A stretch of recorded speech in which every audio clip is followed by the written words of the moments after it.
ശരിക്കും ഇവർക്ക് എന്താണ് സംഭവിച്ചത് മാഡം? മരിച്ചുപോയെന്ന് എല്ലാവരും കരുതുന്നത്, എന്നാ ഇപ്പോഴും ജീവിച്ചിരിപ്പുണ്ടെന്ന് എന്റെ വിശ്വാസം. ഓ അങ്ങനെയാണല്ലേ. ശരി മാഡം, എന്നാ ഞാൻ പോയിക്കോട്ടെ.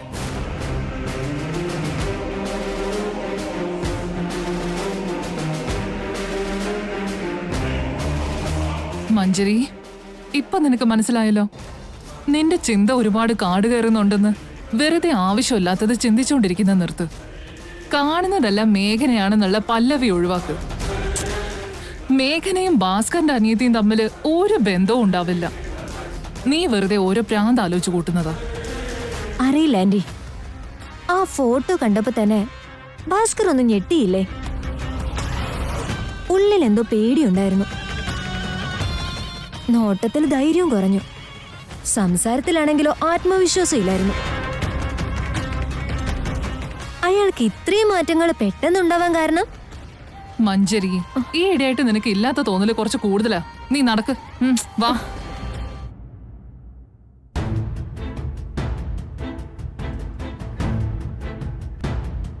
മേഘയുടെ പെരുമാറ്റം എനിക്ക് അങ്ങോട്ട് ഒട്ടും മനസ്സിലാവണില്ല അമ്മ. ചിലപ്പോൾ ഒരുപാട് അടുപ്പമുണ്ടെന്ന് തോന്നും, അല്ലെങ്കിൽ അവളുടെ സ്വഭാവം വളരെ വ്യത്യസ്തമായിട്ട് തോന്നുക. ചില സമയത്ത് അവൾക്ക് എല്ലാ കാര്യത്തിനും ഞാൻ വേണം, പക്ഷേ അപ്പം തന്നെ അവൾ അവോയ്ഡ് ചെയ്യുകയും ചെയ്യും. ഞങ്ങളുടെ ഈ ബന്ധത്തിന് എന്ത് പേരിടണമെന്ന് സത്യത്തിൽ എനിക്ക് യാതൊരു പിടുത്തവും കിട്ടുന്നില്ല അമ്മ. അതൊക്കെ പോട്ടേന്ന് വെക്കാം. സത്യത്തിൽ മേഘയുടെ മനസ്സിൽ എന്നെക്കുറിച്ചുള്ള അഭിപ്രായം എന്താണെന്ന് പോലും എനിക്ക് ഇതുവരെ അറിയാൻ സാധിച്ചിട്ടില്ല അമ്മ. നിനക്കറിയോ, സ്നേഹമായാലും പ്രേമമായാലും മറ്റെന്ത് ബന്ധമായാലും ശരി, സംശയമുള്ളിടത്തോളം കാലം അവിടെ സന്തോഷം ഉണ്ടാവില്ല. വ്യക്തതയൊക്കെ വേണം. വ്യക്തതയില്ലെങ്കിൽ ആ ബന്ധത്തിനൊരു പേരും ഉണ്ടാവില്ല. അങ്ങനെയുള്ളിടത്ത് ഒരിക്കലും ഒരു കെട്ടുറപ്പുള്ള ബന്ധം ഉണ്ടാകുമെന്നും തോന്നുന്നില്ല. അതുകൊണ്ട് തന്നെ നമുക്ക് അവളുടെ മനസ്സിൽ എന്താണെന്ന് അറിയാൻ ഒരു വഴി കണ്ടെത്തിയേ തീരൂ മോനെ. അമ്മ പറഞ്ഞു വളരെ ശരിയാണ് അമ്മേ. മേഘയുടെ മനസ്സിൽ എന്നെക്കുറിച്ച് ശരിക്കും അവളുടെ അഭിപ്രായം എന്താണെന്നും അവളുടെ മനസ്സിൽ എൻ്റെ സ്ഥാനം എന്താണെന്നും എനിക്ക് എങ്ങനെയെങ്കിലും ഇന്ന് തന്നെ അറിഞ്ഞേ പറ്റൂ അമ്മേ. ഇതൊക്കെ അവളോട് ചോദിച്ചാൽ അവൾ എങ്ങനെ പ്രതികരിക്കുമെന്നും നമ്മളെക്കുറിച്ച് എന്ത് വിചാരിക്കുമെന്നും ഒക്കെ ഓർത്ത് എനിക്ക് നല്ല പേടിയുണ്ടായിരുന്നു മോനെ. പക്ഷേ നീ ഈ പറഞ്ഞ പോലെ എൻ്റെ അഭിപ്രായത്തിൽ ഈ കാര്യത്തിൽ ഒരു വ്യക്തത വരുത്തുന്നത് തന്നെയാണ് നല്ലത്.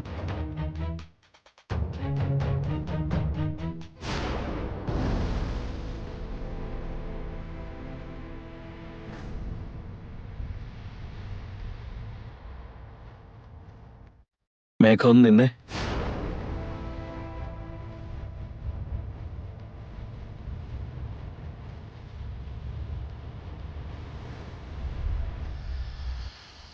എനിക്ക് നിന്നോട് കുറച്ച് കാര്യങ്ങൾ സംസാരിക്കാനുണ്ട്.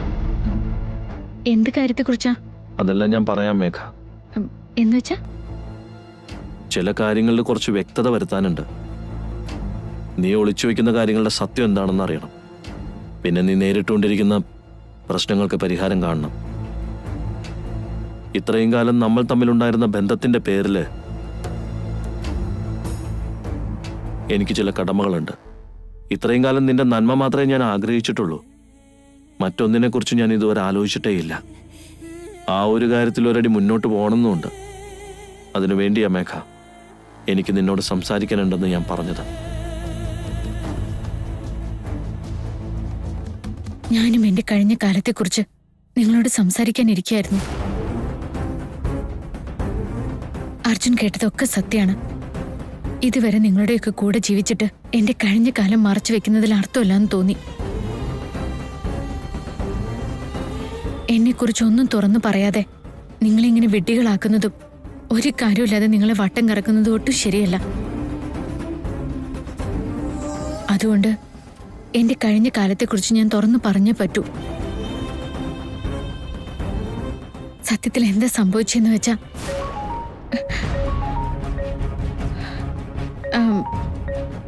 അർജുൻ എനിക്ക് വളരെ വേണ്ടപ്പെട്ടൊരു കോളാ. ഞാനൊന്ന് അറ്റൻഡ് ചെയ്യട്ടെ.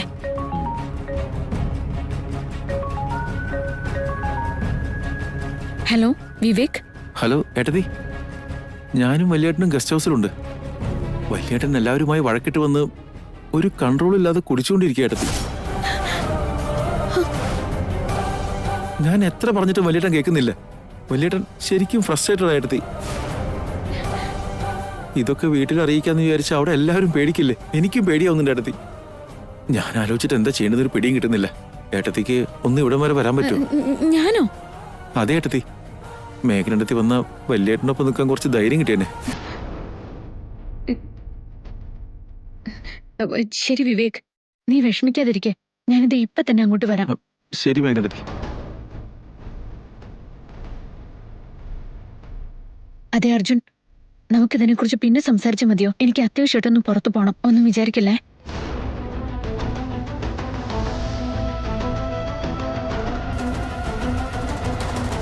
അമ്മ ഇത് കേട്ടില്ലമ്മേ. ഞാൻ പറഞ്ഞത് ഒരു പ്രധാനപ്പെട്ട കാര്യമാണെന്ന് അവൾക്ക് നന്നായിട്ട് അറിയാം.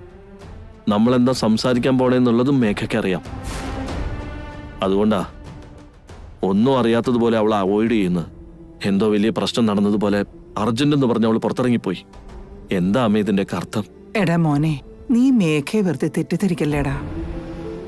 നമ്മുടെ മനസ്സിന്റെ വിഷമങ്ങളും ബുദ്ധിമുട്ടുകളും ഒക്കെ മേഘ മനസ്സിലാക്കിയതുകൊണ്ടായിരിക്കുമല്ലോ ഇപ്പോ എല്ലാ കാര്യങ്ങളും നമ്മളോട് തുറന്നു പറയാൻ തീരുമാനിച്ചത്. ഇപ്പോഴെങ്കിലും അതെല്ലാം അവൾക്ക് തുറന്നു പറയാൻ തോന്നിച്ചല്ലോ. ഇപ്പൊ അതോർത്ത് സന്തോഷിക്കല്ലേ വേണ്ടത്.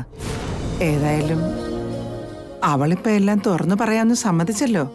അതൊക്കെ കേട്ടുകഴിഞ്ഞ് നമുക്ക് ആലോചിച്ചൊരു തീരുമാനം എടുക്കാം. അതുവരെ നീ സമാധാനായിട്ടിരിക്കെ. പറഞ്ഞത് കേട്ടല്ലോ. മേഘ ഇത്രയും ധൃതി പിടിച്ച് എവിടേക്കാ പോയത്? ഇതുവരെ ഇതൊന്നും ഇത്ര കാര്യമായിട്ട് ഞാൻ എടുത്തിട്ടില്ല. ഇനി മുതൽ എല്ലാ കാര്യങ്ങളും അറിഞ്ഞേ പറ്റൂ. മേഘയെ ഫോളോ ചെയ്താ കാര്യം എന്താണെന്ന് അറിയാൻ പറ്റും. അർജുൻ, നീ ഇപ്പൊ എങ്ങോട്ടാ? ഒന്നുമില്ലമ്മേ, എനിക്ക് കുറച്ച് അത്യാവശ്യ ജോലിയുണ്ട്. അത് തീർത്തിട്ട് ഞാൻ വേഗം വരാം.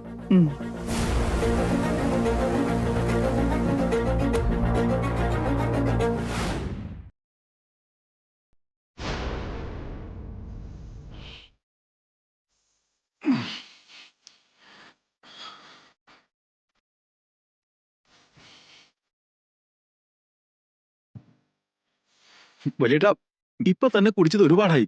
ഇനി മതിയേട്ടാ. കൂടുതലായാലും എന്താ, ചിലപ്പോ ചത്തുപോയിരിക്കും. ചാവുകയാണെങ്കിൽ ചാവട്ടെ, ആർക്കാണ് നഷ്ടം? ഞാൻ ജീവനോടിരിക്കുന്ന ദൈവത്തിന് പോലും ഇഷ്ടമല്ല. അതുകൊണ്ടാ പിന്നെയും പിന്നെയും പ്രശ്നങ്ങൾ തന്നെ ഉണ്ടായിക്കൊണ്ടിരിക്കുന്നേ. അതും പോരാഞ്ഞിട്ട് ഇപ്പൊ ഉണ്ടല്ലോ, ആ പ്രശ്നങ്ങളിൽ നിന്ന് രക്ഷിക്കാൻ വേണ്ടി മേഘന എന്ന് പറഞ്ഞ ഒരുത്തിയെ ജനിപ്പിച്ചു വിട്ടു. എന്നിട്ട് അവളെ എന്റെ ജീവിതത്തിലേക്ക് പറഞ്ഞു വിട്ടിട്ട് എന്നെ നാണം കെടുത്തി ഇല്ലാതാക്കി. ഇത്രയും ഗതികെട്ടൊരു ജീവിതം നയിക്കുന്നതിന് നല്ലത് ഞാൻ ചാവുന്നു തന്നെ. സാരമില്ലടാ, കുടിച്ച് ചാവട്ടെ ഞാൻ, അതാ നല്ലത്. ജീവിതം. വലിയേട്ടാ, ഏട്ടത്തിയോട് എന്തിനത്ര ദേഷ്യം കാണിക്കുന്നത് ചേട്ടാ? എന്തിനത്രയും വെറുക്കുന്നേ?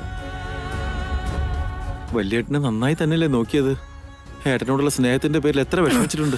അതൊക്കെ ഇത്രയും പെട്ടെന്ന് മറന്നുപോയോ? അവൾ എന്നെ എത്രമാത്രം സ്നേഹിച്ചെന്നൊന്നും എനിക്കറിയില്ല. പക്ഷെ അവളെ ഞാൻ അതിനേക്കാൾ അധികം സ്നേഹിച്ചിട്ടുണ്ട്.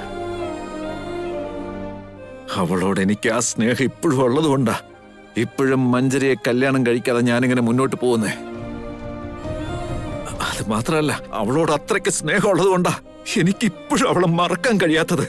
ഏട്ടത്തിയോട് ഇത്രയധികം സ്നേഹം ഉള്ളിൽ സൂക്ഷിച്ചിട്ട് പുറത്ത് ഇത്രയധികം വെറുപ്പ് കാണിക്കുന്ന എന്തിനാ വലിയേട്ടാ?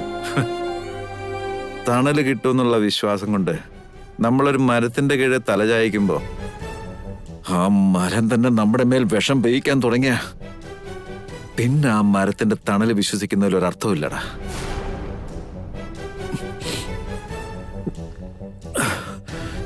മേഘനെ അതുപോലെ നല്ലവളാന്ന് പറഞ്ഞ് നിങ്ങളൊക്കെ അവളെ തലേ കയറ്റി വെച്ചു.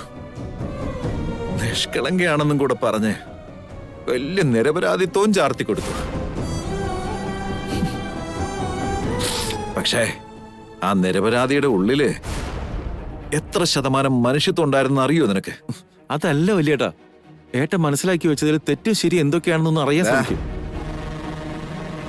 ഇനി അവളെ എങ്ങനെ വാഴ്ത്തിപ്പാടിക്കൊണ്ട് എന്നെ എങ്ങനെ തെറ്റുകാരനാക്കാൻ നോക്കണ്ട. നമ്മുടെ കുടുംബത്തിന്റെ ഭാരം മുഴുവൻ അവളുടെ തലയിലാണെന്ന് വരുത്തി തീർത്തിട്ട് അവസാനം അതേ കുടുംബത്തെ തന്നെ അവള് പെരുവഴിയിലേക്കാ വലിച്ചെറിയാൻ നോക്കിയത്. അതുകൊണ്ടാടാ എനിക്ക് അവളോട് ക്ഷമിക്കാൻ പറ്റാത്തെ. അതല്ല വല്യേട്ടാ. എടാ മതിയാക്കടാ. ഇനി അവളെ കുറിച്ച് ഒരു വാക്ക് നീ മിണ്ടിയാ ഞാൻ എന്താ ചെയ്യാന്ന് എനിക്ക് തന്നെ അറിയില്ല. വെറുതെ എന്നെ ഡിസ്റ്റർബ് ചെയ്യല്ലേ. വല്യേട്ട, വല്യേട്ടന് ഏട്ടത്തിയോട് മനസ്സ് നിറയെ സ്നേഹമുണ്ട്. പക്ഷേ ഏട്ടത്തിയോടുള്ള വെറുപ്പ് ആ സ്നേഹം ഇല്ലാതാക്കിക്കൊണ്ടിരിക്കുക. ഏട്ടത്തിയുടെ ഉള്ളിലെ നന്മയെക്കുറിച്ച് വല്യേട്ടൻ മനസ്സിലാക്കണം. അതെങ്ങനെയെങ്കിലും മനസ്സിലാക്കി കൊടുക്കണം.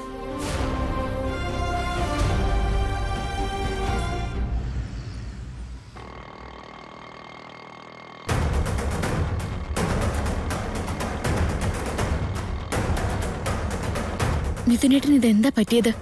അമ്മയോട് വഴക്കിടാൻ മാത്രം എന്തായിരിക്കും സംഭവിച്ചത്? വിഷമം കൊണ്ട് മിഥുനേട്ടൻ ഇങ്ങനെ കുടിച്ചിട്ട് വീട്ടിലേക്ക് വരണമെങ്കിൽ എന്തായിരിക്കും അതിനുള്ള കാരണം? ഞാനിങ്ങനെ ഇനിയും മാറി നിൽക്കുന്നത് ശരിയാണോ? ഇപ്പൊ ഈ സമയത്ത് മിഥുനേട്ടന്റെ മുന്നിൽ പോകുന്നത് നല്ല തീരുമാനമാണോ? ചേട്ടാ, ഒന്ന് സ്പീഡിൽ പോവാൻ പറ്റുമോ? മേഘ, നിന്നെ ഇങ്ങനെ ഫോളോ ചെയ്യുന്നത് തെറ്റാണെന്ന് എനിക്കറിയാം. പക്ഷെ നിന്റെ നന്മ മാത്രം ആഗ്രഹിക്കുന്ന ഒരാളെന്ന നിലയ്ക്ക് നിന്നെ ശ്രദ്ധിക്കേണ്ട കടമ എനിക്കുണ്ടെന്ന് തോന്നുന്നു. അത് നീ മനസ്സിലാക്കിയാൽ കൊള്ളാം. ഇപ്പോഴെങ്കിലും ഞാനതിന് ശ്രമിച്ചില്ലെങ്കിൽ, നിന്നെക്കുറിച്ച് മുഴുവൻ അറിയാൻ കഴിഞ്ഞില്ലെങ്കിൽ, നമ്മുടെ ഇടയിലെ പേരില്ലാത്ത ഈ ബന്ധത്തിന് ഒരർത്ഥം ഉണ്ടാവില്ല. അതുകൊണ്ട് എനിക്ക് നിന്നെ ഫോളോ ചെയ്തേ പറ്റൂ. എന്നോട് ക്ഷമിക്കും.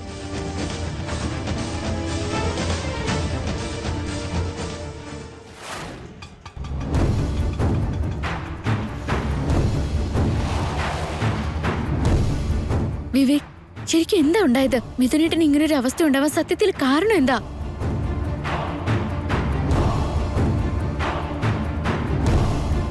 മേഘ എന്തിനു വിവേകിനെ കാണാൻ വന്നത്? വീട്ടിലെന്തോ ചില ഡിസ്കഷൻസ് ഒക്കെ നടക്കുന്നുണ്ട് ഏട്ടത്തി. എന്താ കാര്യമൊന്നും എനിക്ക് മനസ്സിലായിട്ടില്ല ഏട്ടത്തി. അവിടെ നിന്ന് ഇറങ്ങിയതിന് ശേഷം ഏട്ടൻ ഒരുപാട് സമയമായി ഗസ്റ്റ് ഹൗസിൽ ഇരുന്ന് കുടിച്ചുകൊണ്ടിരിക്കുക. ഞാൻ എത്ര പറഞ്ഞിട്ടും വല്യേട്ടൻ നിർത്തുന്നില്ല. ഇങ്ങനെ കുടിച്ചുകൊണ്ടിരുന്ന വല്യേട്ടന് എന്തെങ്കിലും പറ്റുമോന്ന് എൻ്റെ പേടി. അതുകൊണ്ടാ ഞാൻ ഏട്ടത്തിക്ക് ഫോൺ ചെയ്തത്. എങ്ങനെയെങ്കിലും പറഞ്ഞു മനസ്സിലാക്കി മിഥുനേട്ടനെ നിനക്ക് കൂട്ടിക്കൊണ്ട് പോവായിരുന്നില്ലേ? ഞാൻ പറഞ്ഞത് കേട്ടിരുന്നെങ്കിൽ ഏട്ടത്തിയോട് ഇങ്ങോട്ട് വരാൻ പറയേണ്ട ആവശ്യമില്ലല്ലോ. ഞാൻ എത്ര പറഞ്ഞിട്ടും വലിയേട്ടൻ കേൾക്കുന്നില്ലെന്നേ. ശരിക്കും എന്നെ ഒരു വാക്കുപോലും പറയാൻ സമ്മതിക്കുന്നില്ല.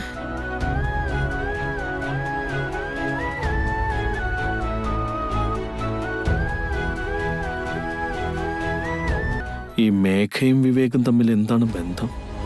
ഇവര് തമ്മിൽ നേരത്തെ പരിചയമുണ്ടോ?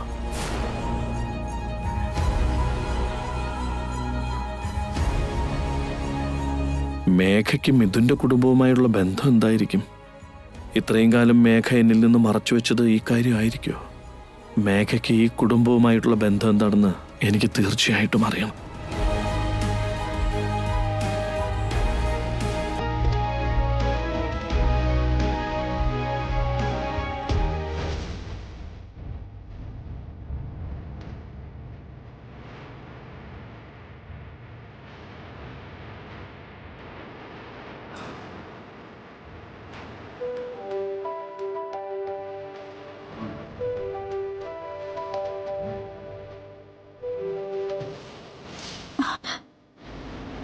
ഈ മിഥുൻ എന്താ ഫോൺ കട്ട് ചെയ്യുന്നത്?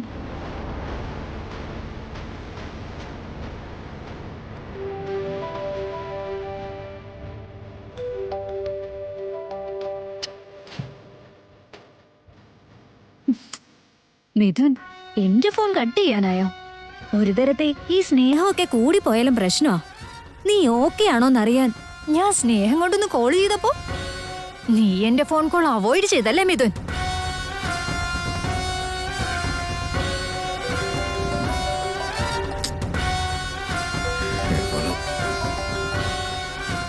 ഹലോ മിഥുൻ, നിനക്ക് എന്താ പറ്റിയേ? നീ എവിടേക്ക് ഇറങ്ങിപ്പോയേ? എനിക്ക് എന്ത് പറ്റിയാലും നിനക്കെന്താ? ഞാൻ എവിടെ പോയെന്ന് നിന്നോട് പറയണോ? ഇതെന്നാ നീ ഇങ്ങനെയൊക്കെ പറയുന്നേ? വീട്ടിൽ നിന്ന് വഴക്കിട്ടാ നീ പോയത്, അതും എല്ലാവരോടും ദേഷ്യപ്പെട്ടുകൊണ്ട്. അതുകൊണ്ടാ നീ എങ്ങോട്ടാ പോയത്, എന്തൊക്കെയാ ചെയ്യുന്നതെന്ന് അറിയാൻ വേണ്ടിയാ നിന്നെ ഇങ്ങനെ വിളിച്ചു ചോദിച്ചോണ്ടിരിക്കുന്നെ. നീ ഇനി എന്നെ ഓർത്ത് വലിയ കാര്യമായിട്ട് വിഷമിക്കേണ്ട ആവശ്യമില്ല. ഞാൻ ഇവിടെ നല്ല സേഫ് ആയിട്ടിരിക്കുക. എന്താ മിഥുൻ, നീ കുടിച്ചിട്ടുണ്ടോ? നിന്റെ നാവ് കുഴയുന്നുണ്ടല്ലോ. അതെല്ലോ, ഞാൻ കുടിച്ചിട്ടുണ്ട്. അതിനിപ്പം നിനക്കെന്താ? ഏ? എന്തിനാ കുടിക്കുന്നേ? കുടിച്ച ആരോഗ്യം മോശമാകുമെന്നൊക്കെ പറഞ്ഞ് നിനക്കെന്നെ ഉപദേശിക്കാൻ വേണ്ടിയിട്ടാണോ? നോക്ക്, ഇനി അങ്ങോട്ട് വെറുതെ നീ എനിക്ക് വേണ്ടി കാത്തിരിക്കണ്ട. എനിക്കിനി നിന്നെ കല്യാണം കഴിക്കാനാവില്ല. എന്നോട് ചോദ്യം ചോദിക്കാനും എന്നെ തടയാനും നിനക്കിനി ഒരവകാശവും ഇല്ല. അതൊന്നും അല്ല മിഥുൻ, നിന്റെ കുടി നിർത്താനൊന്നും ഞാൻ പറയില്ല. പക്ഷെ ഇങ്ങനെ ഇവിടെ ഇപ്പൊ കുടിച്ചു നശിക്കാൻ മാത്രം എന്താ ഉണ്ടായത്? നീ ഇപ്പൊ എവിടെയാ ഉള്ളതെന്ന് പറ. ഞാൻ ഗസ്റ്റ് ഹൗസിൽ സേഫ് ആയിട്ടായിരിക്കുന്നേ. എന്റെ സ്വന്തം പാർട്ടി എൻജോയ് ചെയ്തോണ്ടിരിക്കുക. ദയവ് ചെയ്ത് എന്നെ ഡിസ്റ്റർബ് ചെയ്യരുത്. നിനക്ക് ആവശ്യമുള്ള ഇൻഫർമേഷൻ ഒക്കെ കിട്ടിയില്ലേ? ഇനി ഫോൺ വെച്ചേക്ക്. നീ എന്തൊക്കെയാ പറയുന്ന മിഥുൻ? എന്താടി, നീ കട്ട് ചെയ്യില്ലേ?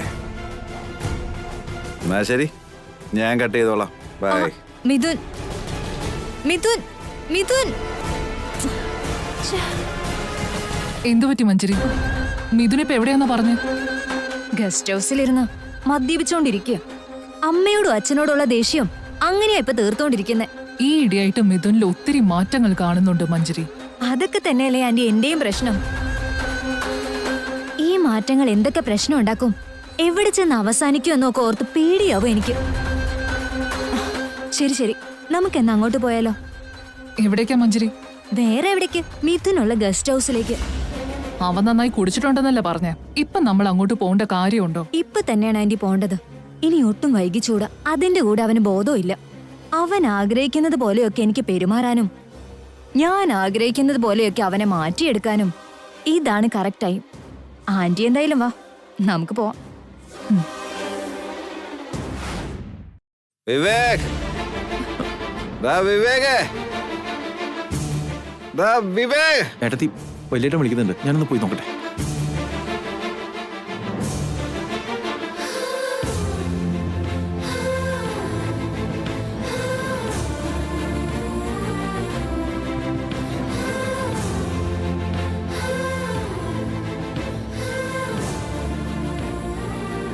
വലിയേട്ടാ, വലിയേട്ടാ. ചക്കിയുടെ സ്കൂള് വിടാൻ സമയമായി. അവളെ പിക്ക് ചെയ്യണം. ഞാൻ പോയിട്ട് വരാം. വലിയേട്ടാ, ഈ അവസ്ഥയിൽ ഇപ്പൊ പോണോ? ഞാൻ ഏതവസ്ഥയിലായാലും എന്താടാ, എനിക്ക് പോയേ പറ്റൂ. വേണ്ട വലിയേട്ടാ, വലിയേട്ട നല്ലപോലെ കുടിച്ചിട്ടുണ്ട്. ഇങ്ങനെ സ്കൂളിലേക്ക് പോകുന്നത് ശരിയല്ല. ചക്കിമോളെ ഞാൻ പോയി പിക്ക് ചെയ്ത് കൊണ്ടുവന്നോളാം. വേണ്ട വേണ്ട, നീ എത്തുന്നതിന് മുമ്പ് അവളുടെ സ്കൂൾ വിടും. ചക്കി അവിടെ വെറുതെ വെയിറ്റ് ചെയ്യേണ്ടി വരും. ഞാൻ തന്നെ പോയിക്കോളാം. എടാ, അവള് നമുക്ക് വേണ്ടി വെയിറ്റ് ചെയ്യേണ്ട അവസ്ഥ ഉണ്ടാവരുത്. എന്തൊരു സ്നേഹ ചക്കിയുടെ മിഥുനേട്ടന്. ചക്കി എത്ര നന്നായിട്ട് മിഥുനേട്ടൻ നോക്കുന്നത്. ഈ സ്നേഹം മുഴുവൻ എന്റെ ചിക്കുന് കിട്ടേണ്ടതായിരുന്നില്ലേ? എന്ത് പറഞ്ഞിട്ട് എന്താ കാര്യം? അതിനൊക്കെ ഭാഗ്യം വേണം. ചക്കിമോള് നല്ല ഭാഗ്യമുള്ള കുട്ടിയാ. വലിയേട്ടാ, ഞാൻ പറയുന്നൊന്ന് കേൾക്ക്. ഞാൻ പോയി ചക്കയെ കൂട്ടിക്കൊണ്ടു വന്നോളാം. വലിയേട്ട തന്നെ ഇരിക്കും. കുഴപ്പമില്ലടാ, ഞാൻ പോയിക്കോളാം. ഇരിക്കും. ഞാൻ പോയിക്കോളാം. ഏട്ടത്തി, ഞാൻ വേഗം പോയി സ്കൂളിൽ ചെന്ന് ചക്കിയെ വിളിച്ചോണ്ട് വരാം. ഞാൻ പോയി വരുന്നവരെ ഏട്ടത്തി വലിയേട്ടൻ നോക്കിക്കോളാം. ഞാനോ? മിഥുനേട്ടനെയോ? അതേ മേഖലയെടുത്തി. ഞാൻ പോയില്ലെങ്കിൽ പിന്നെ സ്കൂളിലേക്ക് വലിയേട്ടൻ പോവും. എനിക്ക് വേറെ നിവൃത്തിയില്ലാത്തോണ്ടാ. ഞാൻ പോട്ടെ. പോയിട്ട് ഞാൻ പെട്ടെന്ന് തന്നെ വരാം. ഓക്കെ, നോക്കിക്കൊള്ളണേ.